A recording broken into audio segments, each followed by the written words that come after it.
Alam nyo napapansin ko sa mga comment nowadays kapag ka ayaw nila, it's either patatanggal nila or pasasara nila. Sabi nila, ayaw nila kay Lala Soto, kaya sabi nila, tanggalin na raw si Lala Soto. Sabi nila, tanggalin na raw ang MTRCB kasi useless naman daw. Tapos may nagsasabing, dapat daw, wag lang 12 days ang igawad na parusa sa It's Showtime. Dapat daw, i-cancel na raw ang Showtime. Naku ayoko nga. Biro mo, for the rest of my 50 years na nabuhay sa mundo ngayon lang naging sensationalize ang MTRCB because of Madam Lala Soto. Bakit ko hindi ba si Madam Lala Soto? May maaaway ba kayo dyan? Di ba hindi naman nyo aawayin kapag hindi naman kamag-anak ni Tito Sen? O tapos kayo namang mga nagsasabi dyan tungkol sa It's Showtime na dapat daw kansilahin. Bakit? Kundi ba dahil nagganunan sila ng icing ni Ayon at saka ni Vice Ganda? Meron ba tayong pag-uusapan ngayon? Sasaya ba tayo ngayon at meron ba tayong babantayan? Kayo, di ba ang tagal-tagal na ng MTRCB?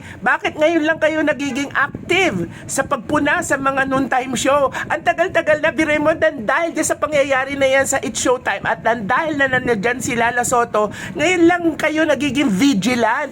Yan ang pinakamaganda sa lahat. Epekto na nangyari ngayon, nagiging vigilant na kayo, nagiging self-censoring na kayo sa mga noontime show ngayon sa TV. O di ba positive yan? Bakit natin sila tatanggalin? Para sa akin ayoko nga.